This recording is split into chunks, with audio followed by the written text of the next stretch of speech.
Hello friends, welcome to study with TNG. इस वीडियो में हम HPGIT 817 के सभी क्वेश्चंस को डिस्कस करेंगे। तो ये सीरीज़ डी है। डी सीरीज़ का पहला क्वेश्चन है, which of the following HTML tags is use to include an external CSS file in a web page. तो सबसे पहले देखते हैं HTML होता क्या है। Hyper text markup language full form होती है HTML की, जो कि एक कोडिंग लैंग्वेज है जो किसी भी वेब पेज का स्ट्रक्चर बनाती है, उसे डिज़ाइन करती है। वेबसाइट्स में काफ़ी सारे वेब पेजेस होते हैं, जैसे फेसबुक हो गया, गूगल हो गया, अमेज़ोन हो गया, इसी तरह के काफ़ी जितने भी वेब पेज होते हैं। तो उसमें जो भी उसका जो डिज़ाइन होता है, स्ट्रक्चर दिया रहता है, वो किसके द्वारा कोडिंग की जाती है, किसके द्वारा बनाया जाता है, तो उसको बनाया जाता है HTML के द्वारा। एग्जाम्पल के लिए अगर हम गूगल को ओपन करते हैं और उस पर हम राइट क्लिक करते हैं, तो वहाँ पर हमारे को एक व्यू पेज सोर्स का ऑप्शन दिखाई देगा। उस पर क्लिक करने पर हमारे को काफ़ी सारी कोडिंग्स लिखी हुई दिखाई देती हैं। तो वो सारी कोडिंग्स क्या होती है, वो सारा का सारा HTML ही होता है, जिससे किसी भी वेब पेज का स्ट्रक्चर तैयार होता है। और ये कोडिंग नोटपैड या टेक्स्ट एडिटर या कोड एडिटर में की जाती है। तो इसी वेब पेज को अगर और ज़्यादा अट्रैक्टिव बनाना है, उसको और ज़्यादा डिज़ाइनिंग देनी है, तो उसके लिए इस्तेमाल किया जाता है CSS को। तो CSS की फुल फॉर्म होती है कैस्केडिंग स्टाइल शीट्स, जो कि तीन तरह से दी जाती है। एक इनलाइन होती है, इसके भी तीन टाइप्स होते हैं। इनलाइन CSS होता है, एक इंटरनल CSS होता है और एक एक्सटर्नल CSS होता है। तो इनलाइन CSS में क्या होता है, पर्टिकुलर या सिलेक्टेड पैराग्राफ पर अगर आपको स्टाइल देना है, कोई सिलेक्टेड पैराग्राफ या सिलेक्टेड हेडिंग है, उसी को अगर स्टाइल देने के लिए इनलाइन का इस्तेमाल किया जाता है। इंटरनल CSS में आपको एक वेब पेज के अंदर अगर आपको सेम स्टाइल देना है सभी पैराग्राफ पे या सभी हेडिंग्स में, तो उसके लिए इस्तेमाल किया जाता है इंटरनल CSS का। और अगर जो एक्सटर्नल CSS होता है, इसमें क्या होता है कि एक वेबसाइट पे जितनी भी वेब पेजेस हैं, अगर उनको सेम स्टाइल देना है, तो उसके लिए इस्तेमाल किया जाता है एक्सटर्नल CSS को। तो एक्सटर्नल CSS में एक एक्सटर्नल CSS फाइल को क्रिएट करना होता है, जिसका एक्सटेंशन भी .css ही होना चाहिए। तो एक्सटर्नल CSS को फाइल को लिंक किया जाता है HTML से। तो यहाँ पे क्वेश्चन पूछा गया है, एक एक्सटर्नल CSS फाइल को वेब पेज में शामिल करने के लिए इनमें से किस HTML टैग का उपयोग होगा। क्योंकि जो भी HTML में जो कोडिंग की जाती है, उसमें सभी टैग्स के द्वारा कोडिंग्स की जाती है। तो इसमें अगर एक्सटर्नल CSS फाइल को वेब पेज में शामिल करना है, तो उसके लिए टैग का इस्तेमाल किया जाता है लिंक का। और अगर यहाँ पे क्वेश्चन इस तरह से बनता कि इंटरनल CSS फाइल को वेब पेज में शामिल करने के लिए किस HTML टैग का इस्तेमाल होगा, तो वहाँ पे होगा स्टाइल का। इंटरनल CSS के लिए स्टाइल और एक्सटर्नल CSS के लिए लिंक का। तो नेक्स्ट क्वेश्चन है, लॉन्गिट्यूडनल एक्सटेंट ऑफ HP इज़। हिमाचल प्रदेश का देशांतरीय विस्तार है। तो जो देशांतरीय या अक्षांशीय विस्तार होता है, वो किसी भी कंट्री का, किसी भी स्टेट का वर्ल्ड जियोग्राफी के ऊपर, वर्ल्ड मैप के ऊपर उसकी लोकेशन को दर्शाता है। तो जो हिमाचल का देशांतरीय विस्तार है, हिमाचल आपका इंडिया के कुछ इस जगह पे आएगा। तो जो इसका देशांतरीय विस्तार है, वो पश्चिम से लेकर पूरब की तरफ होता है देशांतरीय विस्तार। तो कितना है, 75 डिग्री से लेकर 79 डिग्री तक। और इसी तरह से अगर अक्षांशीय विस्तार की बात की जाए, तो 30 डिग्री से लेकर 33 डिग्री है अक्षांशीय विस्तार। तो इसका राइट आंसर हो जाएगा 75 डिग्री से लेकर 79 डिग्री तक। फिर नेक्स्ट है, नंबर ऑफ म्यूनसिपल कॉरपोरेशंस इन हिमाचल। तो हिमाचल में जो म्यूनसिपल कॉरपोरेशन है, उसकी कितनी संख्या है, तो वो है 5। कौन कौन से हैं, शिमला, धर्मशाला, पालमपुर, मंडी और सोलन। अभी वर्तमान में 5 म्यूनसिपल कॉरपोरेशन है हिमाचल में। फिर नेक्स्ट है, Sukarkhand is located in which district of Himachal Pradesh. जो सुकरखंड है वो हिमाचल के किस डिस्ट्रिक्ट में स्थित है, तो सुकरखंड है हमीरपुर में।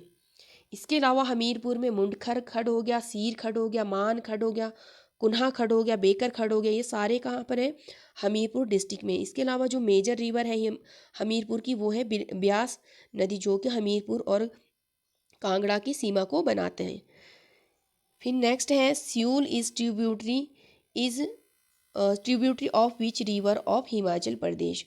जो स्यूल है नदी, वो किस नदी की ट्रिब्यूटरी है, किस नदी की सहायक नदी है? तो स्यूल है रावी नदी की। रावी नदी जो कि ओरिजिनेट हुई है कांगड़ा के बड़ा भंगाल से, ओरिजिनेट होके चंबा होते हुए जम्मू कश्मीर में एंटर करती है रावी नदी। तो इसकी ट्रिब्यूटरी है स्यूल। इसके साथ ही साल होगी, छतराड़ी होगी, तंतागरी होगी, भांदल होगी, सारी की सारी नदियाँ ये ट्रिब्यूटरी है रावी नदी की। फिर नेक्स्ट क्वेश्चन है Baba Bhadbhag Singh fair is celebrated in which district of Himachal Pradesh. जो बाबा भड़भाग सिंह का मेला है हिमाचल प्रदेश के किस जिले में मनाया जाता है? तो ये ऊना जिला में मनाए जाने वाला मेला है। इसी तरह से एक और क्वेश्चन भी बनता है कि बाबा बालकनाथ का मंदिर कहाँ पर स्थित है? तो वो हमीरपुर में है बाबा बालकनाथ, और जबकि बाबा भड़भाग सिंह कहाँ है? ये ऊना में है। फिर नेक्स्ट है famous environmentalist Kinkri Devi belongs to which district of Himachal Pradesh. तो प्रसिद्ध पर्यावरणविद किंकरी देवी हिमाचल प्रदेश के किस जिले से रहने वाली थी, किस जिले से संबंधित थे? तो ये थे सिरमौर जिला के संगढ़ा तहसील से संबंधित है किंकरी देवी, जिनको राष्ट्रीय पुरस्कार महारानी लक्ष्मीबाई से भी सम्मानित किया गया था इनके पर्यावरण संरक्षण में जो इन्होंने योगदान दिया था। फिर नेक्स्ट है Hatu peak is located in which district of Himachal Pradesh. जो हाटू पीक है या हाटू चोटी है हिमाचल प्रदेश के किस किस डिस्ट्रिक्ट में स्थित है? तो ये शिमला के कुमारसैन तहसील में स्थित है हाटू चोटी। इसके अलावा हिमाचल में एक चांसल चोटी है और शाली चोटी भी है शिमला डिस्ट्रिक्ट में। फिर नेक्स्ट है Chuhar valley is located in which district of Himachal Pradesh. तो जो चुहाड़ घाटी है या चुहाड़ वैली है हिमाचल के किस डिस्ट्रिक्ट में स्थित है? तो ये है मंडी डिस्ट्रिक्ट में। इसके अलावा मंडी में एक वलह घाटी है, वलह घाटी है जो कि हिमाचल की सबसे उपजाऊ घाटी है, तो ये भी स्थित है आपका मंडी डिस्ट्रिक्ट में। फिर नेक्स्ट है pin Parvati national park is located in which district of Himachal Pradesh. Pin valley national park या पिन पार्वती नेशनल पार्क किस जिले में स्थित है? तो ये है लाहौल स्पीति। लाहौल स्पीति के स्पीति में स्थित है। हिमाचल में 5 नेशनल पार्क है, 5 में से पिन पार्वती हो गया आपका लाहौल स्पीति में। उसके अलावा great Himalayan national park Kullu में हो गया, खीर गंगा नेशनल पार्क भी कुल्लू में है, इंद्र किला नेशनल पार्क भी आपका कुल्लू में है। इसके अलावा एक सिंबलवाड़ा नेशनल पार्क है जो कि सिरमौर डिस्ट्रिक्ट में है। तो आपका हो गया Pin valley national park Lahaul Spiti, great Himalayan, Kheer Ganga, Indra Kila Kullu में, और सिंबलवाड़ा सिरमौर डिस्ट्रिक्ट में। फिर नेक्स्ट है Bhunda festival is celebrated in which district of Himachal Pradesh. जो भुंडा फेस्टिवल है हिमाचल के किस डिस्ट्रिक्ट में मनाया जाता है? तो ये कुल्लू के निर्मंड में मनाया जाता है। 12 साल बाद मनाया जाने वाला फेस्टिवल है, जो कि खसों के नाग के ऊपर जो विजय के उपलक्ष्य पर इस उत्सव को मनाया गया था। तो ये हर वर्ष 12 साल बाद ये उत्सव को मनाया जाता है कुल्लू के निर्मंड में।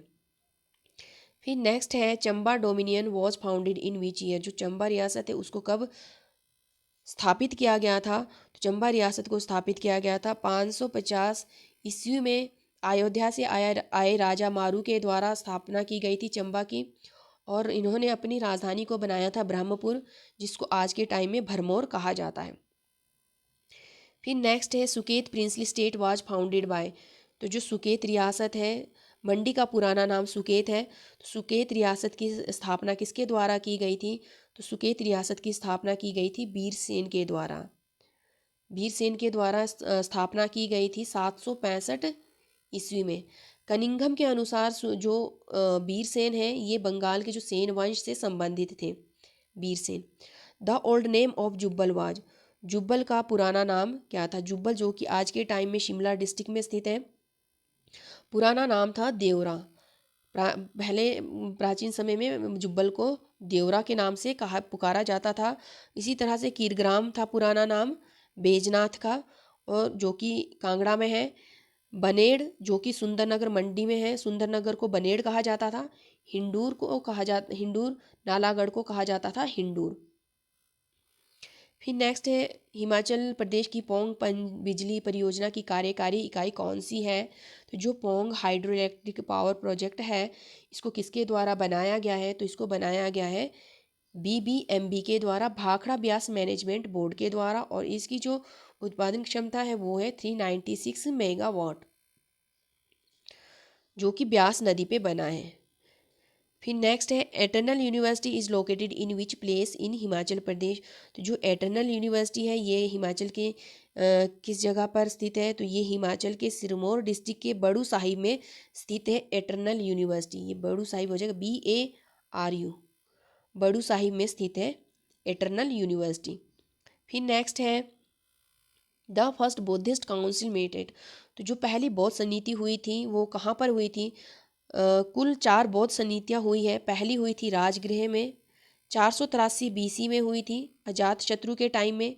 दूसरी हुई थी 383 BC में, 100 साल बाद। 383 BC में वैशाली में कालाशोक के समय में। और पहली हुई थी 483 में, दूसरी हुई थी 383 में, और तीसरी हुई थी 255 BC में अशोक के समय पाटलिपुत्र में। और जो चौथी हुई थी वो हुई थी 78 AD में कश्मीर के कुंडलवन में कनिष्क के समय में। फिर नेक्स्ट है the council of the 9 James is associated with. 9 रत्न परिषद किससे संबंधित है? तो 9 रत्न परिषद संबंधित है चंद्रगुप्त द्वितीय से। इसके अलावा 9 रत्न परिषद अकबर से भी संबंधित है और शिवाजी से अष्ट प्रधान परिषद शिवाजी के शासन से प्रसिद्ध है, संबंधित है। फिर नेक्स्ट है सांकेतिक मुद्रा का प्रचलन भारत में प्रथम बार शुरू किया गया था किसके द्वारा? तो इसको किया गया था तुगलक वंश के शासक मोहम्मद बिन तुगलक के द्वारा सांकेतिक मुद्रा का प्रचलन किया गया था। और मोहम्मद बिन तुगलक को ही बुद्धिमान मूर्ख शासक भी कहा जाता था, क्योंकि इसने अपने शासनकाल में अकाल के समय में कर में वृद्धि कर दी थी और राजधानी दिल्ली से देवगिरी को स्थानांतरित किया था और सांकेतिक मुद्रा को चलाया था। चांदी के सिक्कों की जगह तांबे के सिक्कों को चलाया था। इस मोहम्मद बिन तुगलक को ही जूना खां और उलूग खां भी कहा जाता है। फिर नेक्स्ट है the capital of kingdom of Maharaja Ranjit Singh was. Maharaja Ranjit जो कि पंजाब के शासक थे का की राजधानी थी लाहौर में थी। राइट ऑप्शन हो जाएगा लाहौर। फिर नेक्स्ट है who was the called by the British ruler as the leader of Indian unrest. अंग्रेजों द्वारा किसे the leader of Indian unrest कहा गया था? तो वो कहा गया था बाल गंगाधर तिलक को। और बाल गंगाधर तिलक ने ही मराठा समाचार पत्र केसरी समाचार पत्र की शुरुआत की थी और इन्हीं के द्वारा गणेश चतुर्थी और शिवाजी महोत्सव को भी शुरू किया गया था बाल गंगाधर तिलक के द्वारा। फिर नेक्स्ट है who introduce the railways and telegraph in India. तो भारत में रेलवे का जनक कहा जाता है लॉर्ड डलहौजी को। इन्हीं के द्वारा रेलवे और टेलीग्राफ को इंडिया में इंट्रोड्यूस करवाया गया था। भारत में सबसे पहली रेल चली थी 1873 में और जो पहला पोस्टेज स्टैम्प चलाया गया था 1837 में। नेक्स्ट है fundamental duties were incorporated in the Indian constitution in which year. तो मौलिक कर्तव्यों को भारतीय संविधान में किस वर्ष शामिल किया गया? तो मौलिक कर्तव्यों को जो कि रशिया से लिया गया है 42वें अमेंडमेंट के तहत आर्टिकल 51 में इसको शामिल किया गया है 1976 में किया गया था। और 42वें संविधान संशोधन को मिनी संविधान भी कहा जाता है। तो 1976 इसका राइट आंसर हो जाएगा। फिर नेक्स्ट है द्विसदनीय विधायिका किस राज्य में नहीं है? तो द्विसदनीय विधायिका बिहार में भी है, कर्नाटका में भी है, महाराष्ट्र में भी है। इसके अलावा आंध्र प्रदेश में है, तेलंगाना में भी है और एक और राज्य है यूपी। 6 राज्यों में द्विसदनीय विधायिका है। इसके साथ ही एक यूटी जम्मू एंड कश्मीर में है जो कि यूनियन टेरिटरी है। तो इसमें राजस्थान में द्विसदनीय विधायिका नहीं है। तो राइट आंसर हो जाएगा इसका राजस्थान। नेक्स्ट है भारत के राष्ट्रपति को पदभार ग्रहण करने से पूर्व कौन शपथ दिलाता है? तो भारत के राष्ट्रपति को शपथ दिलाया जाता है भारत के मुख्य न्यायाधीश के द्वारा। अगर बात की जाए भारत के मुख्य न्यायाधीश को किसके द्वारा शपथ दिलाई जाती है तो वो दिलाया जाता है राष्ट्रपति के द्वारा और राष्ट्रपति को मुख्य न्यायाधीश के द्वारा। फिर नेक्स्ट है monetary policy refers to the policy of. तो जो मॉनेटरी पॉलिसी है किसकी पॉलिसी है? तो ये है सेंट्रल बैंक की। तो सेंट्रल बैंक कौन सा है भारत का? RBI सेंट्रल बैंक है भारत का, रिजर्व बैंक ऑफ इंडिया, जिसकी स्थापना हुई थी 1935 में। उसको नेशनलाइज किया गया था 1949 में। हेडक्वार्टर है मुंबई में। तो जो मॉनेटरी पॉलिसी है इसको रेगुलेट किया जाता है RBI के द्वारा। अगर फिस्कल पॉलिसी की बात की जाए, फिस्कल पॉलिसी को रेगुलेट किया जाता है फाइनेंस मिनिस्ट्री या गवर्नमेंट के द्वारा। फिर नेक्स्ट है seasonal unemployment refers to, seasonal जो मौसमी बेरोजगारी है वो संदर्भित करती है कृषि को, क्योंकि कृषि ही निर्भर करता है मौसम के ऊपर। नेक्स्ट है which is the brightest planet, तो इनमें से कौन सा सबसे चमकीला तारा है, सॉरी प्लेनेट है, तो वो है शुक्र ग्रह, शुक्र। और इसी को पृथ्वी की जुड़वा सिस्टर भी कहा जाता है, ट्विन सिस्टर भी कहा जाता है शुक्र को, और उसको भोर का तारा और सांझ का तारा भी कहा जाता है शुक्र को। फिर नेक्स्ट है प्रतिचक्रवात, इसके कारण होता है। प्रतिचक्रवात में क्या होता है, जो हवाएं हैं वो अंदर से बाहर की ओर सर्पिल बहती है, तो इसका राइट आंसर हो जाएगा option B. Peru is located in which continent, जो पेरू कंट्री है वो किस कॉन्टिनेंट में स्थित है, तो पेरू एक साउथ अमेरिकन कंट्री है जिसकी कैपिटल है लीमा और करेंसी है सोल। साउथ अमेरिका में 14 कंट्री है, 14 में से 12 इंडिपेंडेंट कंट्री है। इसमें फ्रेंच गुयाना जो कि फ्रांस की टेरिटरी है, और इसके अलावा एक फाल्कलैंड आइलैंड है जो कि ब्रिटेन की टेरिटरी है। इसके अलावा एक और क्वेश्चन बनता है साउथ अमेरिका से, काफ़ी इंपॉर्टेंट है। साउथ अमेरिका में 2 लैंडलॉक कंट्रीज़ है, एक बोलीविया है एक प्रिग्वे है, तो क्वेश्चन बनता है कि इनमें से कौन सा लैंडलॉक कंट्री है, तो बोलीविया और प्रिग्वे साउथ अमेरिका की 2 लैंडलॉक कंट्रीज़ है। फिर नेक्स्ट है the capital of Switzerland is, Switzerland जो कि एक यूरोपियन कंट्री है, तो इसकी कैपिटल है बर्न और करेंसी है इसकी स्विस फ्रैंक। नेक्स्ट है विच Indian state is known for its sandalwood, तो भारत का कौन सा राज्य है जो चंदन की लकड़ी के लिए जाना जाता है, तो ये तो काफ़ी सिंपल है, कर्नाटका एक ऐसा राज्य है जो कि चंदन की लकड़ी के लिए काफ़ी ज़्यादा प्रसिद्ध है। फिर नेक्स्ट है the highest dam in India is located इन, तो हाईएस्ट डैम तो इंडिया का टिहरी का डैम है, उत्तराखंड का जो टिहरी में डैम है वो है, परंतु यहाँ पे ऑप्शन में हमारे पास उत्तराखंड ऑप्शन में नहीं है, तो यहाँ पे राइट आंसर हो जाएगा हिमाचल प्रदेश। हिमाचल का जो भाखड़ा डैम है वो सेकंड हाईएस्ट डैम है। फिर नेक्स्ट है इंसुलिन इज सीक्रेटेड इन, तो जो इंसुलिन है वो कहाँ से स्रावित होता है, तो वो होता है अग्नाशय से, पैनक्रियाज से, और इस इंसुलिन की कमी के कारण ही डायबिटीज़ होता है। फिर नेक्स्ट है रियोन इज़ केमिकली, जो रियोन है रासायनिक रूप है किसका है, तो ये सेलुलोज का रासायनिक रूप है रियोन। फिर नेक्स्ट है काला आजार इसके द्वारा फैलता है, तो जो काला आजार है वो सैंड फ्लाई के द्वारा, जो मरुभक्षिका होती है उसके द्वारा ट्रांसमिट होता है काला आजार। फिर नेक्स्ट है the air becomes heated bye, तो जो एयर गर्म होने का कारण क्या है, तो कन्वेक्शन या संवहन के द्वारा ही एयर गर्म होती है, हीट होती है। फिर नेक्स्ट रीजनिंग का क्वेश्चन है in a class 36 student Ravi's rank from the top is 12, Radhika rank 3 a place above Ravi, what is Radhika rank from the bottom.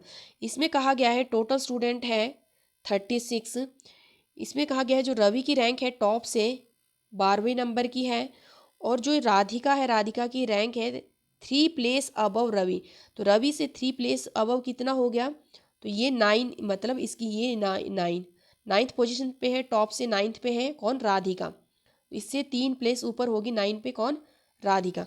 अब क्वेश्चन में पूछा गया है what is Radhika's rank from the bottom, तो बॉटम से निकालना है।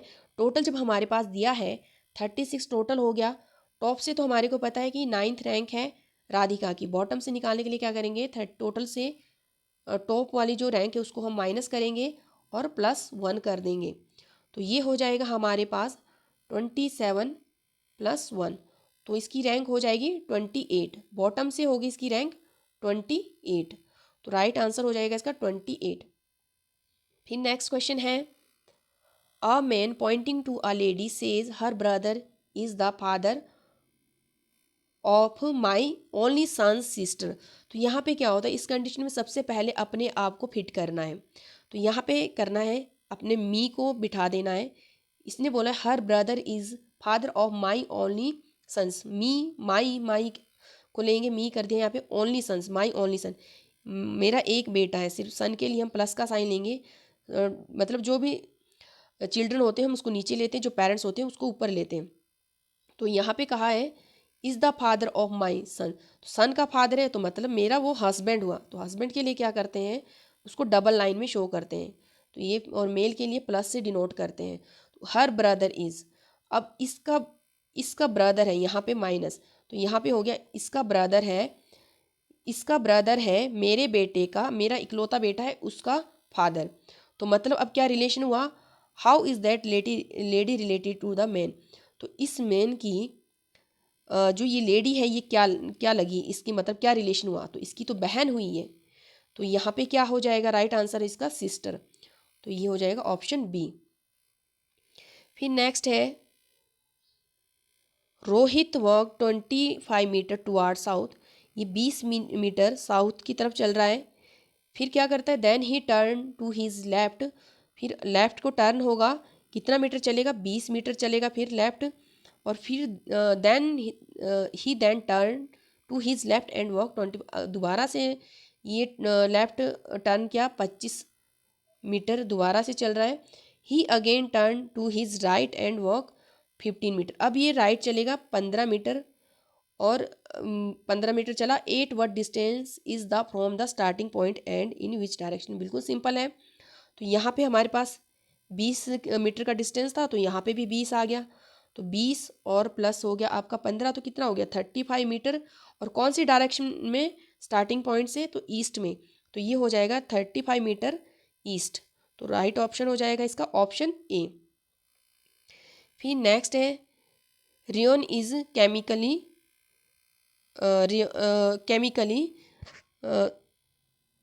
ये शायद दोबारा से रिपीट हो गया है। नेक्स्ट है राजेंद्र कुमार भंडारिम, जो हाल ही में समाचारों में थे, ने कौन सा पुरस्कार जीता है। तो ये प्रीवियस ईयर के करंट अफेयर्स के क्वेश्चंस हैं यहाँ से। तो राजेंद्र कुमार भंडारिम को सुभाष चंद्र बोस जो आपदा प्रबंधन पुरस्कार दिया गया था लास्ट ईयर। फिर नेक्स्ट है the venue of exercise desert night 21 was, तो जो एक्सरसाइज डेजर्ट नाइट है, तो ये वैसे किस दो देशों के की सेनाओं के बीच में की जाती है, तो ये एक्सरसाइज की जाती है इंडिया और फ्रांस के बीच में।